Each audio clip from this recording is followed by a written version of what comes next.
नमस्कार, स्वागत है आप सभी का डीडी न्यूज़ के इस खास बुलेटिन एक्सप्रेस 100 में, जहां हम आपके लिए लेकर आते हैं राजनीति, मनोरंजन, देश, दुनिया, खेल और व्यापार जगत की सभी बड़ी खबरों को एक्सप्रेस यानी फटाफट अंदाज में। मैं हूं चंद्रशेखर जोशी। तो आइए शुरू करते हैं 23 खबरों का सिलसिला। प्रधानमंत्री नरेंद्र मोदी ने राष्ट्रीय पंचायती राज दिवस समारोह में भाग लिया। उन्होंने पंचायत स्तर पर सार्वजनिक खरीद के लिए एकीकृत ई ग्राम स्वराज और जैम पोर्टल का उद्घाटन किया।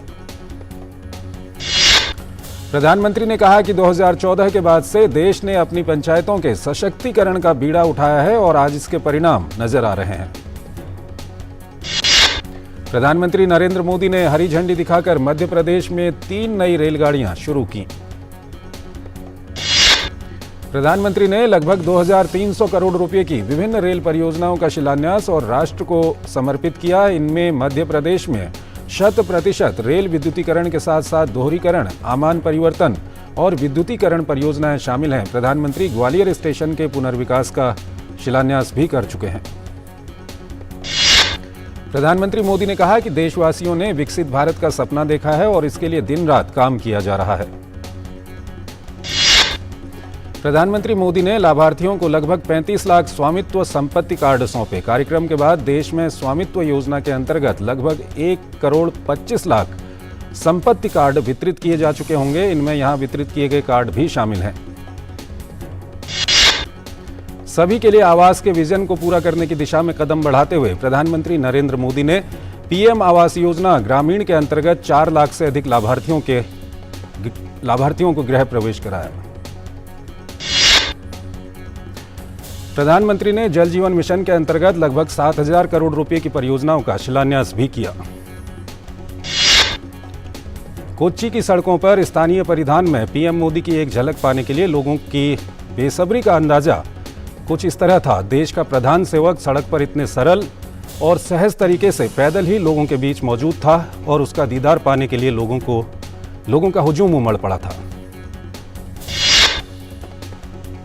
भव्य रोड शो के बाद PM Modi sacred heart college ground पहुंचे, जहां उन्होंने युवा कॉन्क्लेव को संबोधित किया।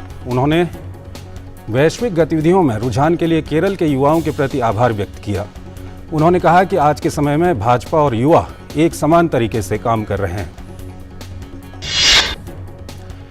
पीएम मोदी ने केंद्र द्वारा राज्य में बुनियादी ढांचे के हो रहे विकास का जिक्र किया और रोजगार सृजन में इसके महत्व को रेखांकित किया। उन्होंने कहा कि केंद्र सरकार देश के युवाओं को ध्यान में रखकर काम कर रही है।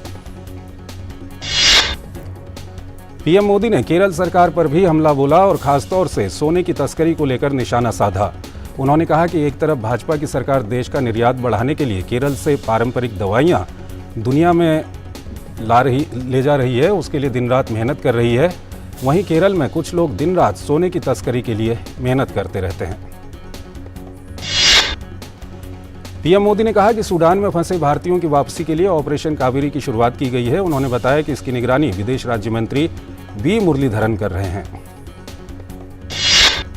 पीएम मोदी ने कहा कि जब देश नए भारत का संकल्प लेकर कदम बढ़ा रहा है और आज जब भारत बड़ी वैश्विक जिम्मेदारियां निभा रहा है, तब देश और केरल का युवा भारत के इस विकास यात्रा को अपना नेतृत्व देने के लिए आगे आया है। प्रधानमंत्री तिरुवनंतपुरम सेंट्रल स्टेशन पर तिरुवनंतपुरम और कासरगोड के बीच केरल की पहली वंदे भारत एक्सप्रेस को झंडी दिखाकर रवाना करेंगे। ये रेलगाड़ी 11 जिलों को कवर करेगी। प्रधानमंत्री केरल के लिए 3200 करोड़ रुपए से अधिक की विभिन्न परियोजनाओं का शिलान्यास और राष्ट्र को समर्पित करेंगे।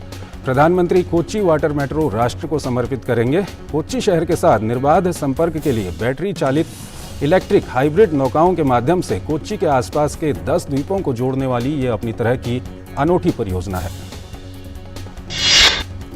भारत का पहला डिजिटल साइंस पार्क केरल में बनने जा रहा है। इसकी आधारशिला 25 अप्रैल को खुद पीएम मोदी रखेंगे। सिलवासा का नमो medical education and research institute बनकर तैयार है। प्रधानमंत्री मोदी मंगलवार को इसे राष्ट्र को समर्पित करेंगे। इससे केंद्र शासित प्रदेश दादर और नागर हवेली, दमन और दीव के नागरिकों की स्वास्थ्य सेवाओं में अभूतपूर्व वृद्धि होगी। प्रधानमंत्री सिलवासा के साइली मैदान में 4,850 करोड़ रुपए से अधिक की 96 परियोजनाओं का शिलान्यास और लोकार्पण करेंगे। इन परियोजनाओं में दादरा और नगर हवेली जिले के मोरखल, खेरडी, सिंदोनी और मसाट के सरकारी स्कूल शामिल हैं।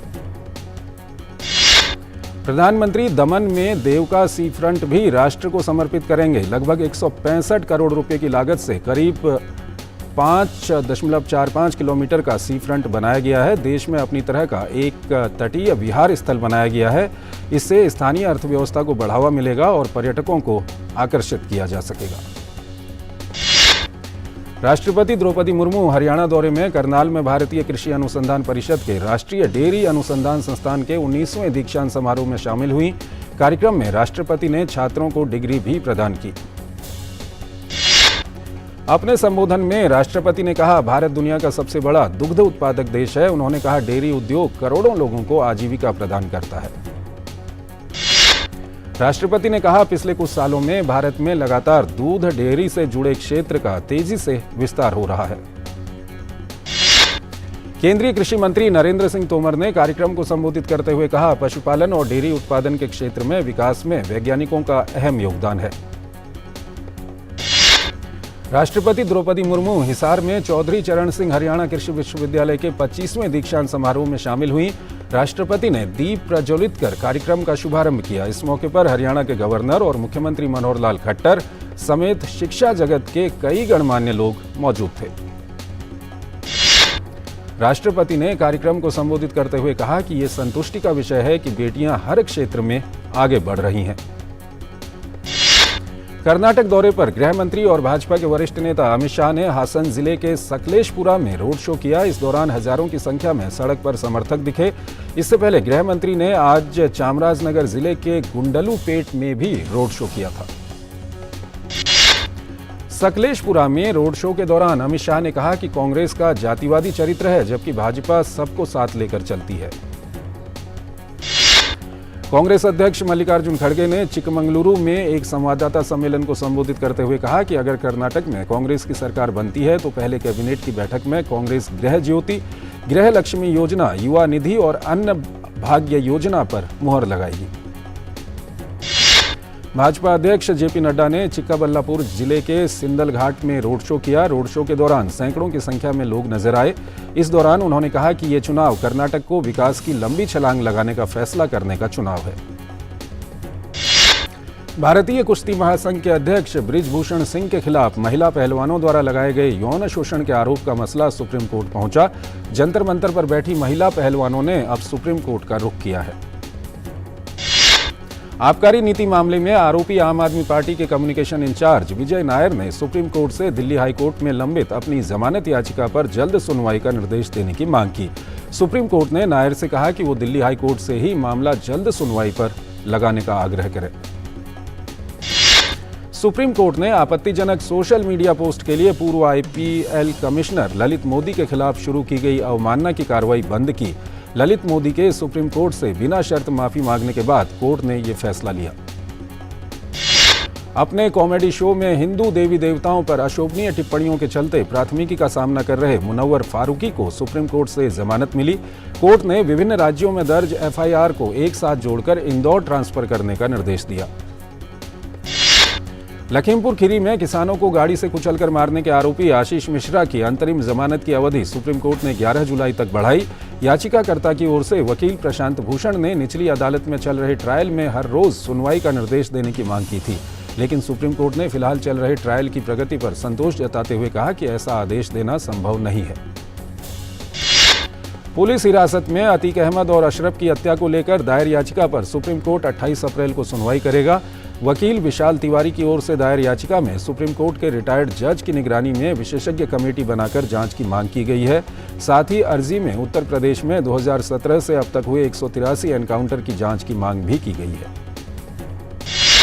दिल्ली विश्वविद्यालय ने दिल्ली हाईकोर्ट से कहा है कि जिन छात्रों ने गुजरात दंगों को लेकर बीबीसी डॉक्यूमेंट्री पर प्रतिबंध के बावजूद उनकी स्क्रीनिंग में हिस्सा लिया, उनके खिलाफ कार्रवाई की गई है। बिना इजाजत के छात्रों की स्क्रीनिंग में हिस्सा लेना या विरोध प्रदर्शन में हिस्सा लेना घोर अनुशासनहीनता माना जाएगा।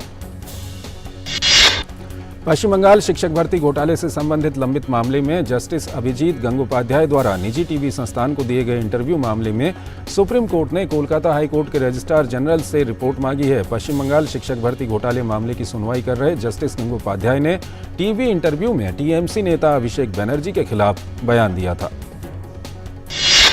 देश भर में पिछले 24 घंटों में कोरोना के 7,178 नए मामले दर्ज किए गए। वहीं पिछले 24 घंटों में 9,011 मरीज उपचार करवाकर स्वस्थ हो चुके हैं, जिसके बाद देश में रिकवरी रेट 98.67% हो गया है। देश में कोरोना के सक्रिय मामलों की संख्या 65,683 है। देश में टीकाकरण का आंकड़ा भी तेजी से बढ़ रहा है। देश में अब तक 220 करोड़ 66 लाख से अधिक टीकों की खुराक दी जा चुकी है। पिछले 24 घंटों में 208 से अधिक कोविड टीके लगाए गए। एक छोटा सा break. Indian Maritime University brings you the most prestigious and adventurous career in merchant navy and marine engineering with world-class infrastructure and sprawling campus at 6 locations. It's not just a career but an ocean of opportunities. Indian Maritime University, a central university recognized by Government of India. Admissions open for 2023 to 24. स्वागत है आपका break के बाद और आइए अब खबरों के सिलसिले को आगे बढ़ाते हैं। तमिलनाडु में 50 से अधिक जगहों पर इस समय आयकर विभाग की छापेमारी हुई। ये छापेमारी निजी रियल एस्टेट कंपनी जी स्क्वायर के ठिकानों पर की गई। हिमाचल प्रदेश के किन्नौर जिले के सांगला के अमित नेगी ने अन्नपूर्णा चोटी पर परचम लहराया है। अमित नेगी ने नेपाल स्थित अन्नपूर्णा चोटी पर चढ़ाई की। इससे पहले वो कंचनजंगा और एवरेस्ट पर भी चढ़ाई कर चुके हैं।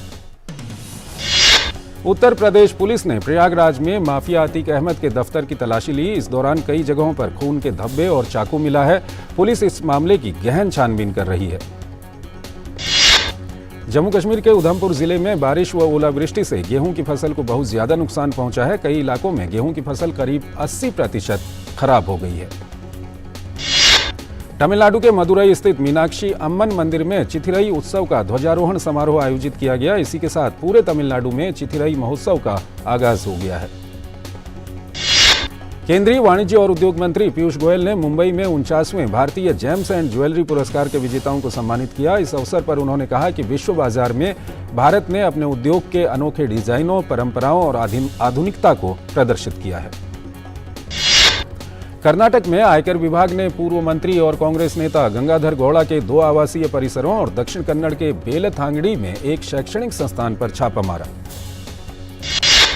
सौराष्ट्र तमिल संगमम की यात्रा अनवरत रूप से चल रही है। अनेक भावनात्मक पहलू को अपने आप में समेटे एक भारत श्रेष्ठ भारत की यात्रा अपने उद्देश्यों को लेकर सफलता के कीर्तिमान रच रही है। 22 अप्रैल को मदुरई से निकली ये ट्रेन दक्षिण भारत से होते हुए आंध्र प्रदेश, तेलंगाना, महाराष्ट्र की धरती से होते हुए गुजरात में प्रवेश करेगी। बिहार के मुख्यमंत्री नीतीश कुमार ने आज कोलकाता में मुख्यमंत्री ममता बनर्जी से उनके आवास पर मुलाकात की। इस मौके पर बिहार के उप मुख्यमंत्री तेजस्वी यादव भी मौजूद थे। जम्मू कश्मीर में राष्ट्रीय जांच एजेंसी ने आतंक के खिलाफ बड़ी कार्रवाई की है। एनआईए ने श्रीनगर में हिजबुल मुजाहिदीन प्रमुख सैयद सलाउद्दीन के बेटे सैयद अहमद शकील की संपत्ति कुर्क की। ये संपत्ति एनआईए ने यूएपीए के तहत कुर्क की है। उत्तराखंड में बाबा केदारनाथ की डोली केदारनाथ पहुंची। इस दौरान बड़ी संख्या में श्रद्धालु मौजूद थे। 25 अप्रैल को शुभ मुहूर्त में केदारनाथ मंदिर के कपाट खोल दिए जाएंगे, जिसके लिए बाबा केदार के भक्त उत्साहित हैं। इससे पहले बाबा केदारनाथ की डोली आज सुबह गौरीकुंड से केदारनाथ के लिए रवाना हुई। इसमें बड़ी संख्या में श्रद्धालु शामिल हुए। इस दौरान हेलीकॉप्टर से उत्सव डोली पर पुष्प वर्षा की गई। उत्तराखंड के मुख्यमंत्री पुष्कर सिंह धामी ने देहरादून में डोईवाला में नवनिर्मित एसडीआरएफ मुख्यालय भवन और फायर स्टेशन का उद्घाटन किया।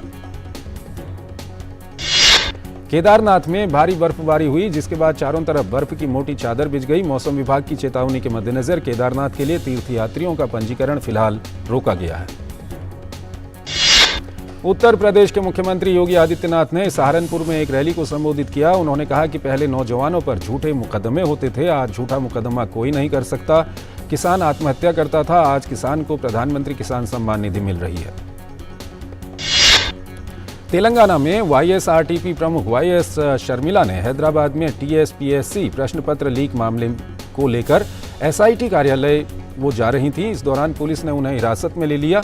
पुलिस ने उन पर बदसलूकी का आरोप लगाया है। पश्चिम बंगाल में उत्तर दिनाजपुर जिले के कलियागंज में दलित लड़की से कथित रूप से बलात्कार और हत्या के मामले पर एनसीपीसीआर अध्यक्ष प्रियांक कानूनगो ने रायगंज में कहा कि पुलिस द्वारा दी गई जानकारी और पीड़ित परिवार ने जो जानकारी दी है उसमें अंतर है, ये सब जांच के विषय है। राजस्थान के बाड़मेर में आज सुबह 2 ट्रेलरों के बीच टक्कर के बाद आग लग गई, जिसमें 3 लोगों की जलकर मौत हो गई। उत्तर प्रदेश के कानपुर शहर के कई हिस्सों में आज तेज हवाओं के साथ बारिश हुई, जिससे लोगों को गर्मी से कुछ राहत मिली। आज के कारोबार के अंत में सेंसेक्स 0.67% यानी 410.04 अंकों की बढ़त के साथ 60,056.10 के स्तर पर बंद हुआ है। आज बाजार में आईटी और बैंक शेयरों में निचले स्तरों से खरीदारी आती दिखी। वहीं निफ्टी 119.35 यानी 0.68% की बढ़त के साथ 17,743.40 के स्तर पर बंद हुआ। आज के कारोबार में लगभग 1847 शेयरों में तेजी आई, वहीं 1643 शेयरों में गिरावट आई, जबकि 159 शेयरों में कोई बदलाव नहीं हुआ। बाजार के सेक्टोरल इंडेक्स पर नजर डालें तो आईटी और फाइनेंशियल्स में आज सबसे ज्यादा खरीदारी देखने को मिली, जबकि फार्मा पर दबाव दिखा। केंद्रीय श्रम मंत्री भूपेंद्र यादव ने सोमवार को ई श्रम पोर्टल में नई सुविधाओं फीचर्स की शुरुआत की, जो पोर्टल की उपयोगिता को बढ़ाएगी और असंगठित श्रमिकों के लिए पंजीकरण को आसान बनाएगी। वित्त राज्य मंत्री भागवत कराड़ ने आज बैंकरों से कहा कि वो बैंकिंग सुविधा से वंचित लोगों को बैंकिंग सुविधा प्रदान करने, असुरक्षित को सुरक्षित बनाने और बिना वित्त पोषण वाले का वित्त पोषण करने की दिशा में काम करने पर ध्यान दें। एयर इंडिया ने सोमवार को अपनी डिजिटल प्रणाली को आधुनिक बनाने की घोषणा करते हुए कहा कि इस दिशा में कई पहल पहले ही पूरी हो चुकी हैं और कई अन्य पूरा होने की दिशा में काम जारी है। नोएडा के विकास के लिए वित्तीय साल 2023-2024 के लिए 6,920 करोड़ का बजट पास किया गया है। सूडान से भारतीयों को सुरक्षित निकालने की मुहिम जारी है और इस क्रम में 500 भारतीयों को सूडान के पूर्वी इलाके में स्थित शहर पोर्ट सूडान पहुंचाया गया है, जहां से उन्हें भारत लाया जाएगा। सूडान में फंसे हमारे नागरिकों को वापस लाने के लिए ऑपरेशन कावेरी चल रहा है। सूडान संघर्ष में अब तक 264 नागरिकों सहित 400 से अधिक लोग मारे गए हैं और 3,500 से अधिक लोग घायल हुए हैं। नीदरलैंड की सेना ने सोमवार को सूडान से रात भर की निकासी उड़ान का वीडियो जारी किया। इस बीच चीन ने भी सूडान में फंसे अपने नागरिकों को निकालने का काम शुरू कर दिया है। स्विट्जरलैंड के विदेश मंत्रालय ने कहा है कि सुरक्षा कारणों और अफ्रीकी देश सूडान में चल रही सशस्त्र संघर्षों के कारण राजधानी खार्तूम में स्थित स्विस दूतावास के संचालन को बंद कर दिया गया है। कनाडा ने सूडान से अपने राजनयिकों को हटा लिया है। प्रधानमंत्री जस्टिन ट्रूडो ने रविवार को ट्विटर पर इसकी जानकारी दी। अंतर्राष्ट्रीय विकास के लिए अमेरिकी एजेंसी के प्रमुख ने कहा कि एजेंसी ने सूडान के लिए आपदा प्रतिक्रिया विशेषज्ञों की एक टीम को इस क्षेत्र में तैनात किया है, ताकि मानवीय सहायता के लिए समन्वय किया जा सके। पूर्व न्यायाधीश मोहम्मद शहाबुद्दीन बांग्लादेश के 22वें राष्ट्रपति बने हैं। बंग भवन के ऐतिहासिक दरबार हॉल में आज उन्हें स्पीकर ने राष्ट्रपति पद की शपथ दिलाई। मैक्सिको के राष्ट्रपति एंड्रेस मैनुअल लोपेज ओब्रेडोर का कहना है कि वो तीसरी बार कोरोना वायरस से संक्रमित हुए हैं और अगले कई दिनों तक व्यक्तिगत बैठकें रद्द करेंगे।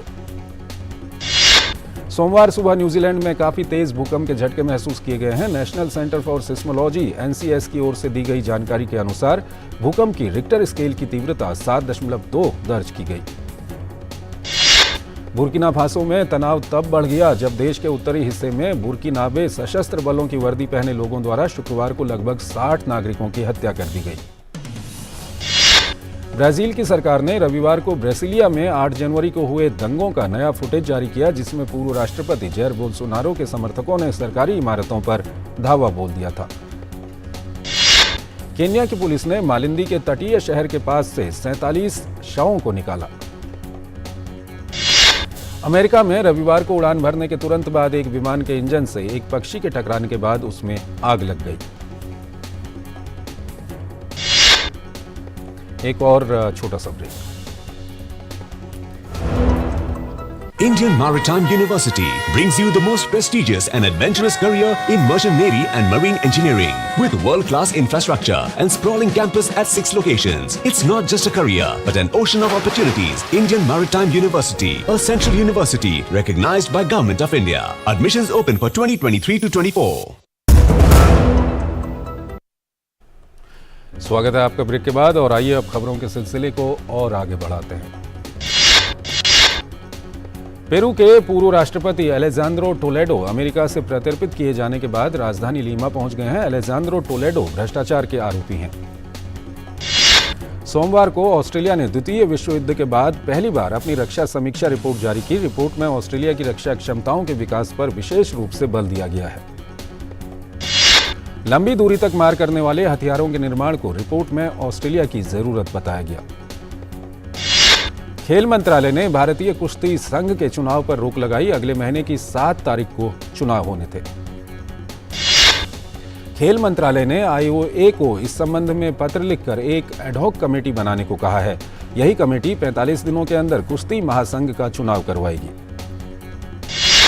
भारतीय कुश्ती महासंघ के अध्यक्ष बृजभूषण सिंह के खिलाफ महिला पहलवानों के यौन शोषण के आरोप का मसला सुप्रीम कोर्ट पहुंच गया है। मास्टर ब्लास्टर सचिन तेंदुलकर आज अपना 50वां जन्मदिन मना रहे हैं। 16 साल की उम्र से ही भारतीय टीम के लिए क्रिकेट खेलने वाले सचिन ने क्रिकेट जगत में एक अलग मुकाम हासिल किया। प्रीमियर लीग में न्यूकासल यूनाइटेड ने टॉटनहम हॉटस्पर को 6-1 से हरा दिया। प्रीमियर लीग में खेले गए मैच में वेस्ट हैम यूनाइटेड ने बोर्नमथ को 4-0 से शिकस्त दी। इस जीत के बाद वेस्ट हैम 13वें स्थान पर आ गई है। बोरुसिया डॉर्टमंड ने इंट्रैक्ट फ्रैंकफर्ट को 4-0 से हराकर बुंदेसलीगा में शीर्ष स्थान पर खुद को पहुंचाया।